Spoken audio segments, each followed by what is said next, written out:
Eleições 2022. Olha, foi divulgada uma nova pesquisa Quest, contratada pela Genial Investimentos, sobre a intenção de votos para a eleição presidencial. E a gente confere agora os números aqui no Jornal da Manhã. O ex-presidente Lula do PT lidera com 45%, seguido pelo presidente Jair Bolsonaro do PL com 31%.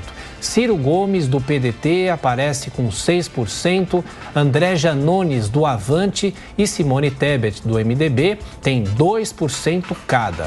André Marçal, do PROS, registra 1% das intenções, os indecisos somam 6%, brancos, nulos e aqueles que dizem que não votam também são 6%. Na pesquisa realizada pela Genial, temos um cenário de segundo turno entre Lula e Ciro Gomes. Nesse caso, Lula tem 52% das intenções de voto e Ciro Gomes 25%. Brancos e nulos e não vai votar aparecem com 20%, indecisos 3%. A pesquisa da Genial mostra que, em um eventual segundo turno entre Lula e Jair Bolsonaro, o candidato petista tem 53% das intenções de votos. Já o atual presidente, 34%.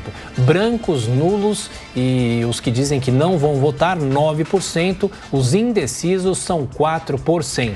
E em um terceiro cenário, Lula teria 55% e Simone Tebet 20% das intenções de votos. Brancos e nulos somariam 20%. Indecisos aparecem com 5%. Na pesquisa, o governo de Jair Bolsonaro foi avaliado para 47%, a gestão é negativa, 26% positiva e 25% das pessoas ouvidas acham que a gestão do presidente é regular. Bom, a pesquisa Genial Quest trabalha com metodologia inédita de acompanhamento de opinião pública. Até novembro serão 24 rodadas de pesquisa nacional, cada uma delas implicando em 2.000 coletas domiciliares face a face, realizadas nas 27 unidades da federação, abrangendo 123 municípios. O nível de confiança da pesquisa Genial Quest é de 95%, com margem de erro máxima de 2% para cima ou para baixo, em relação ao total da amostra. A pesquisa foi registrada no TSE sob o protocolo BR 01763/2022, girando os nossos comentaristas. Amanda Klein, ex-presidente Lula, mais uma vez aparecendo com uma certa vantagem. Pela sua análise, ele vem ampliando essa vantagem ou não? Não, Adriana, ele não vem ampliando essa vantagem, não. Inclusive, eu estou lendo o fio no Twitter aqui do Felipe Nunes, que é o diretor da Genial Quest. Ele chama atenção justamente para o encurtamento, a diminuição dessa distância entre Lula e Bolsonaro. Então, caiu de 16 para 14 pontos, né? Hoje em dia, você tem, na espontânea, por exemplo, uma distância menor, já de 31 para o ex-presidente Lula, dos eleitores que falam espontaneamente que vão votar no Lula, e 24 para o presidente Bolsonaro. Então, você já vê uma diminuição dessa distância. E no voto, na votação estimulada, que é aquela que o pesquisador apresenta a cartilha com o nome dos candidatos, tem uma diminuição também, 45 para Lula, 31 para Bolsonaro. Felipe Nunes chama atenção para alguns fatores importantes. Por exemplo, no Nordeste, caiu a preferência pelo ex-presidente Lula em relação a junho. Ele tinha 68% das intenções de voto, caiu para 59%. Ainda continua sendo a região do país em que o petista vai melhor. E o presidente Bolsonaro tem enfrentado uma alta. Ele foi de 15% para 22% no Nordeste. Ou seja, pode calhar aí para o presidente Bolsonaro justamente essa PEC que aumenta o Auxílio Brasil, por exemplo, de R$400 para R$600, pode vir bem a calhar para o presidente Bolsonaro, porque terá um efeito positivo, principalmente nessa região do país, no Nordeste. E no Sudeste também diminuiu a distância entre os dois, estava em 43 a 30 no mês passado, agora está a 38 para 33 a favor ainda do ex-presidente Lula.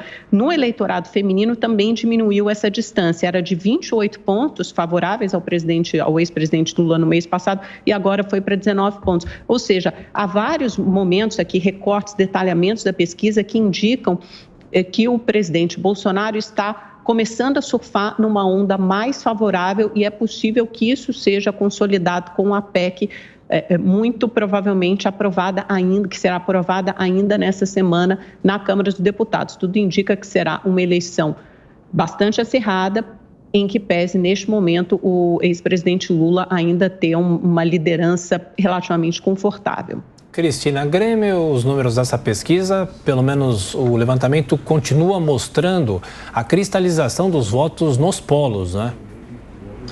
Isso é inegável, né? Isso já está decidido, acho improvável, praticamente impossível que qualquer outro candidato entre num eventual segundo turno, a menos que haja algum acidente de percurso, para falar de forma amena, né? E a gente sabe a que estou me referindo. Em relação à pesquisa em si, é importante essa análise da Amanda aí, mas eu acho que a gente tem que olhar essa pesquisa, como as outras, num contexto mais amplo, inclusive analisando o histórico recente dos resultados apurados por esses institutos. Então, vamos pegar a última eleição majoritária em 2018, o então candidato, né, agora presidente Bolsonaro, tinha uma rejeição ainda maior do que essa apontada agora, e veja que ele enfrentou 3 anos difíceis, com uma árdua, uma dificílima oposição, não só no Congresso, mas principalmente na imprensa militante, dia após dia, desgastando o governo, sem divulgar um único feito do governo, como se nada, absolutamente nada, nem do Ministério da Economia, nem dos outros ministérios tivesse sido feito nesses quase 3 anos e meio. E ele enfrentou pandemia e guerra, mas o desgaste dele lá em 2018, a rejeição às vésperas da eleição, era maior do que o de agora. E veja, ele não vencia para nenhum outro candidato no segundo turno, segundo a maior parte dos institutos de pesquisa. Está aí governando há 3 anos e meio, teve quase 58 milhões de votos. Então, eu acho que a gente tem que colocar tudo num grande contexto, porque os nossos institutos de pesquisa têm errado demais e reiteradamente. Mota, esse cenário todo pode mudar radicalmente até outubro. Como você vê essa melhora que a Amanda trouxe para a gente do presidente Bolsonaro no Nordeste e o que teria causado esse encurtamento da distância entre os dois? Eu achei a análise da Amanda muito interessante, mas essa análise parte do pressuposto que essa pesquisa, de alguma forma, reflete a realidade. Esse é um questionamento que eu sempre tenho feito aqui. Achei interessante um jurista, numa matéria que a gente acabou de mostrar, defendendo o direito das pessoas fazerem questionamentos. E é isso que eu sempre fiz aqui em relação às pesquisas. Eu me questiono o que leva essas empresas do mercado financeiro a financiarem, investirem dinheiro em pesquisas de intenção eleitoral. Eu, sinceramente, não compreendo muito bem isso, mas eu também não compreendo como é que empresários se reúnem com um candidato cuja pauta é totalmente anti-empreendedorismo, anti-negócio, pró-estatização.